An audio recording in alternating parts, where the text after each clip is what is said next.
ആഹാ, എന്താ മക്കൾ ഇവിടെ ചെയ്യുന്നത്? നല്ല കാര്യം. എന്തിനാ ഉണ്ണീശോയ്ക്ക് പുൽക്കൂട് ഒരുക്കുന്നത്? ഉണ്ണീശോ പുൽക്കൂട്ടിൽ ജനിച്ചു എന്നാണല്ലോ ബൈബിളിൽ പറയുന്നത്. മിടുക്കി. ആ വചനം ഏതാന്ന് ആർക്ക് പറയാം? ഞാൻ പറയാം. അവർ അവനെ പിള്ളക്കച്ച കൊണ്ട് പൊതിഞ്ഞ് പുൽത്തൊട്ടിയിൽ കിടത്തി, കാരണം അവർക്ക് സത്രത്തിൽ സ്ഥലം ലഭിച്ചില്ല. ലൂക്ക 2:7. മിടുക്കൻ. ആന്റി, എന്താണ് ഈ സത്രം? സത്രം എന്താണെന്ന് ആന്റി നിങ്ങൾക്ക് പറഞ്ഞു തരാം. നമുക്ക് അവിടെ പോയി ഇരിക്കാം.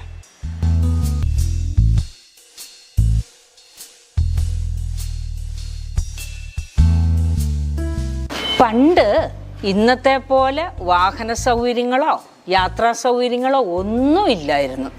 കിലോമീറ്ററുകൾ നടന്ന് നടന്ന് വേണം ഓരോ സ്ഥലത്തും എത്തിച്ചേരാൻ. രാത്രിയിലുള്ള യാത്ര ഭയങ്കര ബുദ്ധിമുട്ടായിരുന്നു. അതുകൊണ്ട് വഴിയോരങ്ങളിലും പട്ടണങ്ങളിലും നടന്ന് തളർന്നു വരുന്ന ആളുകൾക്ക് താമസിക്കാൻ കെട്ടിടങ്ങൾ ഉണ്ടായിരുന്നു. അവയാണ് സത്രങ്ങൾ. ഓരോ സത്രത്തിലും ഒരു സത്രം സൂക്ഷിപ്പുകാരനുമുണ്ട്. ആന്റി, ഇന്നലെ ഞാൻ ബൈബിൾ വായിച്ചപ്പോൾ നല്ല സമരിയക്കാരന് ഉപമയിലും സത്രമുണ്ടായിരുന്നു.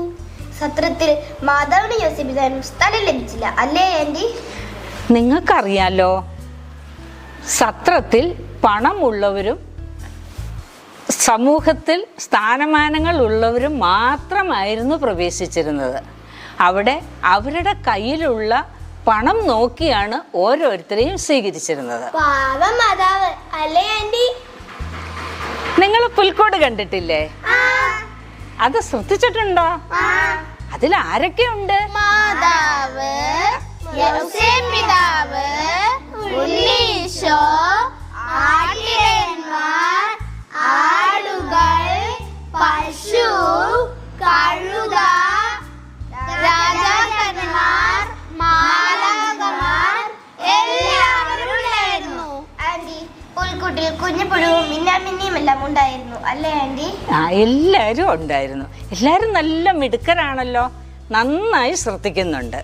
ഈശോ എന്തുകൊണ്ടാ പുൽക്കൂട്ടിൽ വന്ന് പിറന്നതെന്ന് നിങ്ങൾക്കറിയാമോ? അറിയില്ല ആന്റി, പറഞ്ഞു തരുമോ? ഈശോ വരുമ്പം ആരെയും മാറ്റി നിർത്താതെ എല്ലാവർക്കും അടുത്തു വരാൻ പറ്റണം എന്നതാണ് ഈശോയുടെ ആഗ്രഹം. അതുകൊണ്ടാണ് ഈശോ ഏറ്റവും പാവപ്പെട്ടവർക്ക് പോലും വരാൻ പറ്റുന്ന പുൽക്കൂട്ടിൽ വന്നു പിറന്നത്. രാജാതിരാജനായ ഈശോ കൊട്ടാരത്തിൽ ജനിച്ചിരുന്നെങ്കിൽ പാവപ്പെട്ട ആർക്കും ഈശോയെ കാണാൻ പറ്റില്ലായിരുന്നു, അല്ലേ ആന്റി? ആന്റി, അച്ഛൻ പള്ളിയിൽ പറഞ്ഞല്ലോ നമ്മുടെ ഹൃദയത്തിലാണ് ഉണ്ണീശോയ്ക്ക് പുൽക്കൂട് ഒരുക്കേണ്ടതെന്ന്. അതെങ്ങനെയാണ്? ഈശോ പുൽക്കൂട്ടിൽ എല്ലാവരെയും സ്വീകരിച്ചതുപോലെ നമ്മളും നമ്മളുടെ ഹൃദയത്തിൽ പാവപ്പെട്ടവരെയും രോഗികളെയും നമ്മളോട് വഴക്കു കൂടുന്നവരെയും നമ്മളെക്കാൾ കൂടുതൽ പഠിക്കുന്നവരെയും നമ്മളെക്കാൾ കൂടുതൽ കഴിവുള്ളവരെയും നമ്മളെക്കാൾ കഴിവ് കുറഞ്ഞവരെയും എല്ലാവരെയും ഒരുപോലെ ഉൾക്കൊള്ളുവാനും സ്നേഹിക്കാനും കരുണ കാണിക്കാനും നമുക്ക് സാധിക്കണം. അപ്പോൾ നമ്മുടെ ഹൃദയവും ഒരു പുൽക്കൂടാകും. ഈശോ അവിടെ വന്ന് പിറക്കും. എല്ലാവരും നല്ല മിടുക്കന്മാരും മിടുക്കികളുമാണ്. ആൻറ്റി നിങ്ങൾക്കെല്ലാം ഒരു സമ്മാനം തരാം.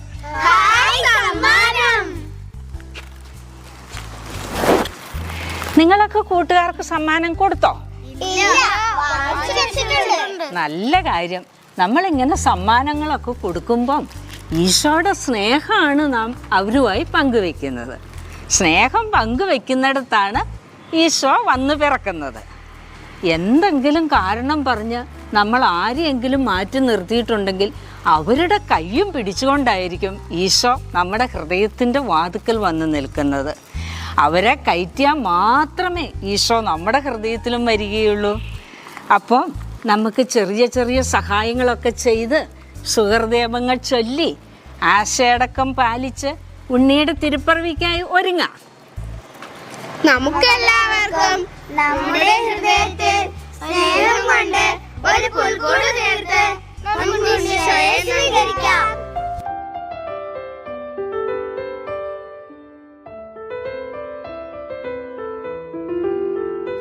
പുൽക്കൂടും സത്രവും മനുഷ്യരുടെ രണ്ട് മനോഭാവങ്ങളാണ്. സത്രം എന്നും ദൈവത്തെ തിരസ്കരിക്കുന്നു. കാരണം അവിടെ ഉള്ളം നോക്കി എന്നതിനേക്കാൾ ഉള്ളത് നോക്കി വ്യക്തികളെ സ്വീകരിക്കുന്നു. എന്നാൽ പുൽക്കൂട്ടിൽ എല്ലാവർക്കും സ്ഥാനമുണ്ട്. ആരെയും മാറ്റി നിർത്തുന്നില്ല. എല്ലാവരെയും സ്വീകരിക്കുന്ന മനോഭാവമാണ് പുൽക്കൂടിന്. ഈ ക്രിസ്മസ് നാളുകളിൽ നമ്മുടെ ഹൃദയത്തിലും എല്ലാവരെയും ഉൾക്കൊള്ളുന്ന, ആരെയും മാറ്റി നിർത്താത്ത ഒരു നല്ല ഹൃദയം തീർത്ത്, ഒരു പുൽക്കൂട് തീർത്ത് നമുക്ക് ഈശോയെ വരവേൽക്കാം.